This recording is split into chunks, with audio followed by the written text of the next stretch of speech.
अस्सलाम वालेकुम everyone, my name is Arsalan. आज की हमारी वीडियो मैनेजमेंट के हवाले से है कि what is meant by management and what are the functions of management. तो सबसे पहले हम देखते हैं कि मैनेजमेंट बेसिकली होता क्या है। मैनेजमेंट एक ऐसा प्रोसेस है जिसमें हम प्लानिंग करते हैं किसी भी गोल को अचीव करने के लिए। उस गोल को अचीव करने के लिए डिसीजन मेकिंग करते हैं, उस गोल को अचीव करने के लिए ऑर्गेनाइजिंग करते हैं कि उस गोल को कैसे अचीव किया जाए, उसके लिए लीडिंग करते हैं, उसके लिए कंट्रोलिंग करते हैं। और इसमें हम ह्यूमन रिसोर्सेज को कंट्रोल करते हैं, फाइनेंशियल रिसोर्सेज को कंट्रोल करते हैं, फिजिकल रिसोर्सेज और इंफॉर्मेशन रिसोर्सेज को किसी भी ऑर्गेनाइजेशन के कंट्रोल करते हैं ताकि हम गोल्स को एफिशिएंटली और इफेक्टिवली अचीव कर सकें। अब इसमें दो टर्म्स आती हैं कि what is made by efficiently और what is made by effectively. अब एफिशिएंटली क्या होता है? एफिशिएंसी से क्या मुराद है कि हम कम से कम इनपुट दे के ज़्यादा से ज़्यादा आउटपुट गेन करें। ओके, कि हमने कम से कम इनपुट देना और ज़्यादा से ज़्यादा आउटपुट प्रोड्यूस करना है। Second is effectiveness. What is the effectiveness? Effectiveness is management is concerned with doing the right task, completing task and achieving goal. कि हम टास्क अच्छे तरीके से करें, अच्छे राइट टाइम पे उसको कंप्लीट करें। जो एक टाइम ड्यूरेशन चाहे जो एक ऑर्गेनाइजेशन ने हमें एक टाइम दिया हुआ कि इस टाइम के अंदर ये टास्क कंप्लीट उस टाइम के अंदर कंप्लीट करें और गोल्स को अचीव करें। In other words it is concern with and result कि ये एंड रिजल्ट के साथ कंसर्न है। अब हम देखते हैं कि what is the functions of management. Basically 4 functions होते हैं लेकिन सम टाइम कहीं 5 भी यूज किए जाते हैं। इसमें सबसे पहले हमारे पास है planning, organising, staffing, directing and controlling. Okay, इसको एक वन बाय वन करके हम देखते हैं कि ये होते क्या। सबसे पहले हम देखते हैं कि प्लानिंग क्या है। जब भी कोई ऑर्गेनाइजेशन हमें टास्क देती है या उसके लिए गोल देती है या कोई भी प्रोजेक्ट मिलता है, सबसे पहले हमें उसे प्लान करना होता है कि हमने इन चीज़ों को कैसे करना है। प्लानिंग में सबसे पहले हमने अपने गोल्स को डिफाइन करना होता है। अगर हम एक ग्रुप या टीम की सूरत में काम कर रहे हैं तो हमें अपने हर टीम मेंबर को गोल को क्लैरिफाई करना होता है कि हमारे गोल्स क्या हैं। इसमें हमने गोल्स को डिफाइन गोल्स को समझना होता है। इस्टेब्लिशिंग स्ट्रैटेजीज, हमने जो स्ट्रैटेजीज इस्टेब्लिश करनी होती है कि ये काम हमने करने किन किन वेज से करना है। And developing plan to coordinate activities, कि वही चीज़ हमने प्लान्स को डिवेलप करना है एक्टिविटीज को कोऑर्डिनेट करने के लिए। ये चीज़ हो गई प्लानिंग। मतलब प्लानिंग में हम लोगों ने क्या देखा कि हमने प्लानिंग में क्या करना है कि हमने गोल्स को डिफाइन करना होता है, स्ट्रैटेजीज को इस्टेब्लिश करना होता है और प्लान्स को डिवेलप करना होता है तो एक्टिविटीज को कोऑर्डिनेट करने के लिए। सेकंड जो मैनेजमेंट का अपने बॉडी ऑर्गेनाइजिंग, इसमें हमने ये चीज़ देखनी होती है कि क्या टास्क हमने परफॉर्म करना है और कौन ये टास्क परफॉर्म करेगा। सबसे पहले हमने टास्क को डिफाइन करना है कि क्या क्या टास्क हमने इस पर्टिकुलर प्रोजेक्ट के अंदर या इस टास्क के अंदर हमने परफॉर्म करना है और कौन इसको परफॉर्म करेगा और हाउ द टास्क और द ग्रुप, और मतलब टास्क को कैसे ग्रुप किया जाएगा, कौन कौन किस किस टास्क के अंदर स्पेशलाइज्ड है।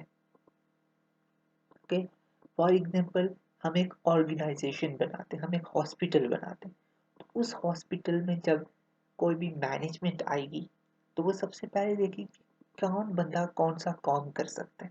फॉर एग्जांपल कि डॉक्टर्स पेशेंट्स को चेक कर सकते हैं लेकिन डॉक्टर्स फाइनेंशियली जो फाइनेंशियल सिस्टम है उसको नहीं संभाल सकते या कैशियर का सिस्टम डॉक्टर नहीं संभाल सकते।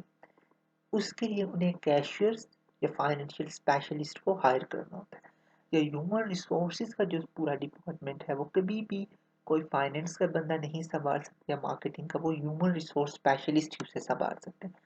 या हमें हॉस्पिटल की मार्केटिंग करनी है, हमें अपनी हॉस्पिटल की मार्केटिंग करने के लिए हमें मार्केटिंग स्पेशलिस्ट ही चाहिए होंगे। तो इस चीज़ को ऑर्गेनाइजिंग, ये एक पूरा इसमें मैनेजमेंट में ये जो फंक्शन है इसी में ये सब चीज़ की जाती है कि हमने क्या क्या टास्क, फॉर एग्जाम्पल हॉस्पिटल में हमने कौन कौन से डिपार्टमेंट्स रखते हैं, सेकेंडली हॉस्पिटल में क्या क्या टास्क हम परफॉर्म करेंगे, कौन कौन सी लेबॉर्ट्रीज में कौन कौन से हमारे पास फंक्शंस होने चाहिए, कौन कौन से टेस्ट किए जाए, हमारे पास कैसी कैसी मशीनरी होनी चाहिए, सेकेंडली इनको कौन कौन परफॉर्म करेगा।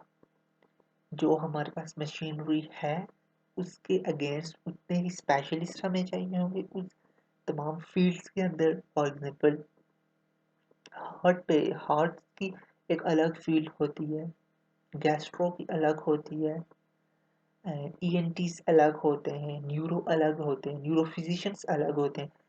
दैट्स वाई इन चीज़ों को हमने ग्रुप्ड करना होता है, कौन कैसे इस टास्क को ग्रुप किया जाएगा and who reports to whom, कौन किसको रिपोर्ट करेगा। अगर हम हॉस्पिटल की एग्जांपल लेके चल रहे हैं तो नर्स डॉक्टर को रिपोर्ट करेगी, डॉक्टर सीनियर डॉक्टर्स को रिपोर्ट करेंगे। दैट्स एक पूरा प्रोसेस चलता है and who will make decision, के डिसीजंस कौन बनाता है। इसमें एक ऑर्गेनाइजेशन की एग्जांपल लेते हैं कि क्या क्या टास्क किस किसने परफॉर्म करने। फाइनेंशियल स्पेशलिस्ट ने फाइनेंशियली टास्क परफॉर्म करने, एचआर स्पेशलिस्ट ने ह्यूमन रिसोर्स के मतलब जितने भी टास्क होते हैं वो परफॉर्म कर रहे हैं, एक इंजीनियर ने एक इंजीनियरिंग डिपार्टमेंट के अंदर जाना है, एक आईटी स्पेशलिस्ट ने आईटी डिपार्टमेंट के अंदर जाना है, एक इंग्लिश स्पेशलिस्ट ने इसी तरह से जितने भी स्पेशलिस्ट साइकोलॉजिस्ट हैं तो साइकोलॉजिस्ट के अंदर जाएंगे। दैट इज मतलब कि हर बंदा अपनी अपनी एक स्पेशल फील्ड के अंदर में रखा जाता है। And who reports to whom, in organisation में एम्प्लॉयज अपने सुपरवाइजर को करते हैं, सुपरवाइजर मैनेजर्स को करते हैं, मैनेजर्स फिर हायर अथॉरिटीज को रिपोर्ट करते हैं। And who will make decision की ऑर्गेनाइजेशन के अंदर डिसीजंस कौन बनाएगा, इवन वो सीईओज बनाएंगे, इवन वो मैनेजर्स बनाएंगे, इवन वो सुपरवाइजर बनाएंगे। दैट्स ये सारा कौन क्या करेगा, ये ऑर्गेनाइजिंग में आता है। फिर हमारे पास सेकेंडली आता है स्टाफिंग। स्टाफिंग ऐसा फंक्शन है कि जिसमें हम एम्प्लॉयज को हायर करते हैं, उनको रिक्रूट करते हैं, उनको ट्रेन करते हैं, उनको डेवलपिंग की जाती है और उसमें कंपनसेशन इवैल्यूएटिंग आती है एम्प्लॉयज़ की और उनको इंसेंटिव्स वगैरह शामिल हैं। तो इस टॉपिक से क्या होता है कि ये जो डिपार्टमेंट है इसमें एम्प्लॉयज़ को हायर किया जाता है, उन्हें रिटेन किया जाता है, उनकी ट्रेनिंग और डेवलपमेंट की जाती है, उनको कंपनसेशन प्रोवाइड की जाती है, इवैल्यूएट किया जाता है एम्प्लॉयज़ को ताकि वो डे टू डे वर्क को मेंटेन रख सकते हैं, उनको इंसेंटिव्स प्रोवाइड किए जाते हैं। ओके, ये हमारी स्टाफिंग आती है। फिर हमारे पास डायरेक्टिंग आता है। डायरेक्टिंग में क्या होता है? The directing function is concerned with leadership, communication, motivation, and supervision so that employees perform their activity in the most efficient manner possible in order to achieve their desired goal. जो directing में होता है कि ये leadership से, communication से, motivation और supervision से क्या होता है, कंसर्न होता है। इसमें लीडरशिप आ जाती है, कम्युनिकेशन आ जाती है, एम्प्लॉय मोटिवेशन आ जाती है, सुपरविजन आ जाती है ताकि एम्प्लॉय एक वेल बीइंग मैनर में गोल को अचीव कर सकें। फिर हमारे पास है कंट्रोलिंग। कंट्रोलिंग में हमारे पास आता है कि include monitoring performance, comparing with goal and correcting the significant deviation.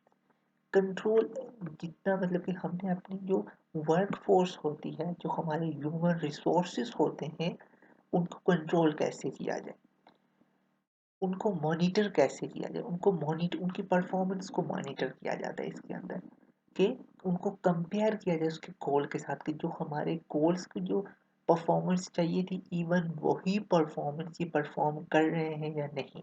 अगर नहीं कर रहे तो उसके लिए वो पॉसिबल सॉल्यूशंस लेके आते हैं।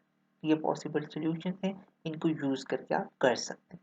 सो आज की इस पूरी वीडियो में हमने देखा कि what is meant by management and what are the functions of the management.